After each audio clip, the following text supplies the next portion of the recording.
Euzubillahimineşşeytanirracim. Bismillahirrahmanirrahim. Öncelikle gerek millet olarak, devlet olarak ve İslam alemi ve dünya olarak Rabbim bu hastalığı en hafif şekilde geçirenlerden ve atlatanlardan eylesin hepimizi. Yine bu tür Rabbimizin imtihanlarından ibret almayı, öğüt almayı kendimize, bizlere nasip eylesin. Veba hastalığı dediğimiz bulaşıcı hastalıklar, Yüce Rabbimizin kullarına verdiği imtihan çeşitlerinden bir çeşittir. İmtihanın bir parçasıdır. Peygamber Efendimiz bir hadis-i şerifinde şöyle buyuruyor.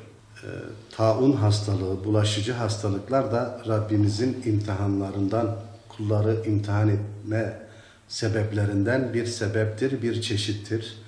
Ve bizlere şöyle buyuruyor Peygamber Efendimiz. Eğer bir yerde bulaşıcı hastalık olduğunu duyarsanız o yere girmeyiniz buyuruyor. Eğer bir yerde, sizin bulunduğunuz bir yerde bulaşıcı bir hastalık vuku etmiş de siz de oradaysanız oradan da dışarı çıkmayın diyor.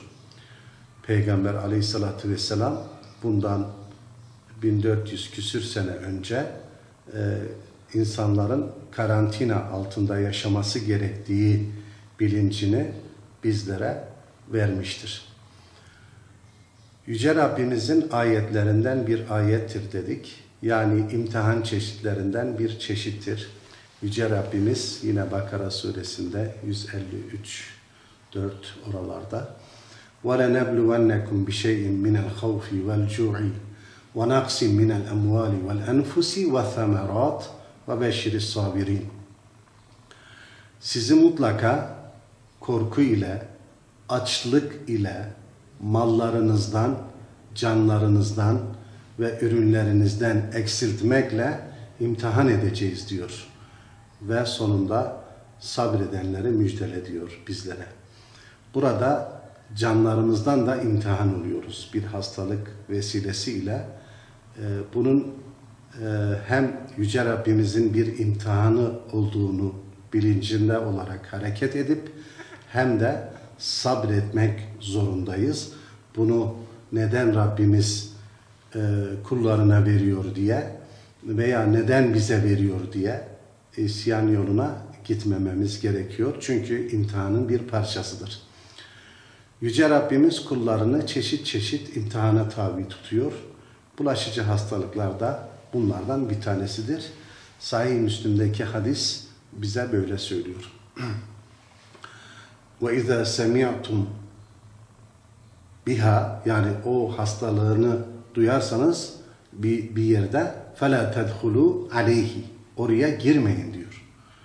Siz de oradan وَاِذَا وَقَى بِعَرْضٍ وَاَنْتُمْ bihi, siz de oradaysanız وَلَا تَفِرُّوا minhu, oradan da kaçmayın, dışarıya çıkmayın. Sizin o bulunduğunuz yerde de vuku bulmuşsa oradan da dışarıya çıkmayın buyuruyor.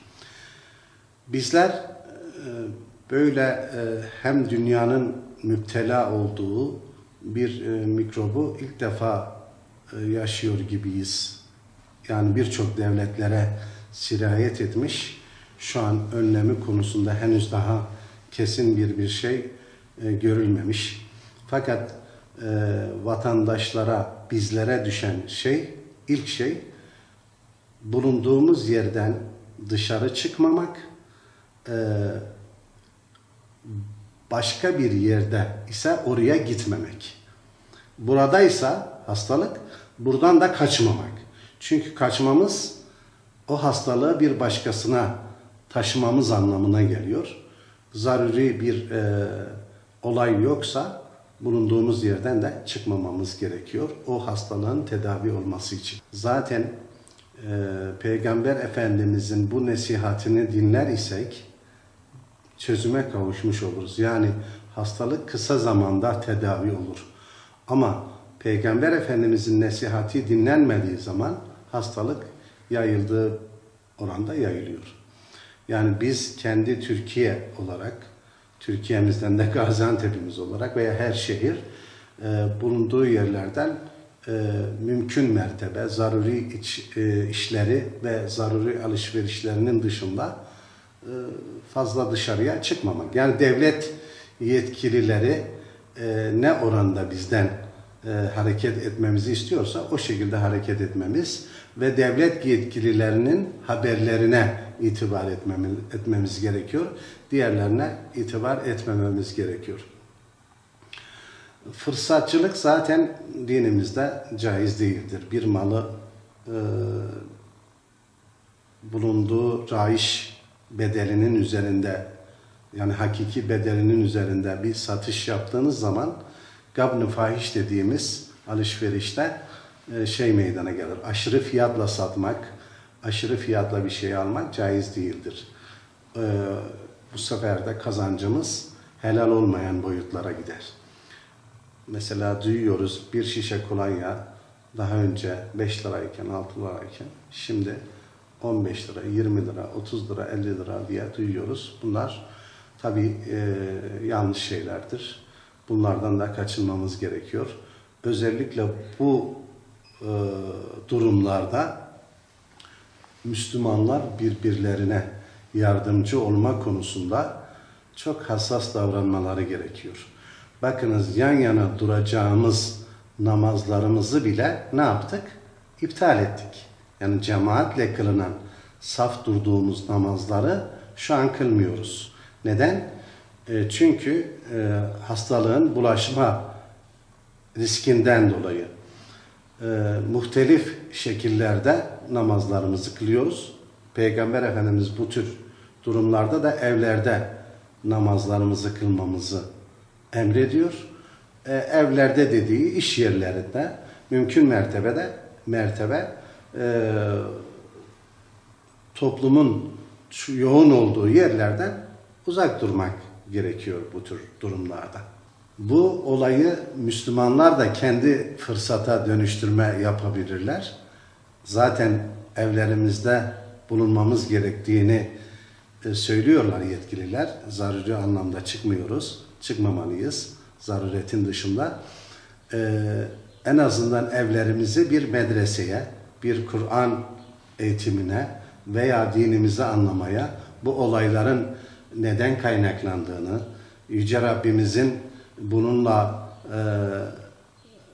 kullarına ne mesaj vermek istediğini mütalaa etme adına biz de fırsata çevirebiliriz.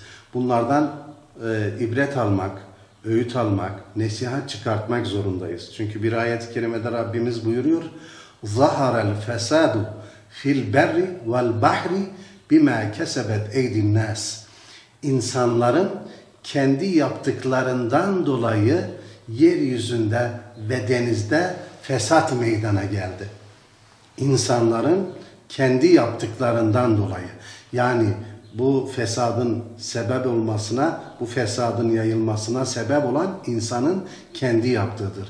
Kendi eliyle fesada ve bozgunculuğa, yeryüzünün bozulmasına sebep olmuştur. Ve bunu bize Yüce Rabbimiz kendisi söylüyor. İnsanların kendi elleriyle yaptıklarından dolayı yeryüzünde ve denizde fesat meydana gelmiştir, bozulma meydana gelmiştir diye bize ikaz veriyor Yüce Rabbimiz. Bunları da göz önünde bulundurarak Yüce Rabbimize hakiki bir kul olmanın, Peygamber Efendimiz'e hakiki bir ümmet olmanın, müminlere hakiki bir kardeş olmanın yollarını bu tür vakaları sebep ederek, vesile ederek aramalıyız diye düşünüyorum.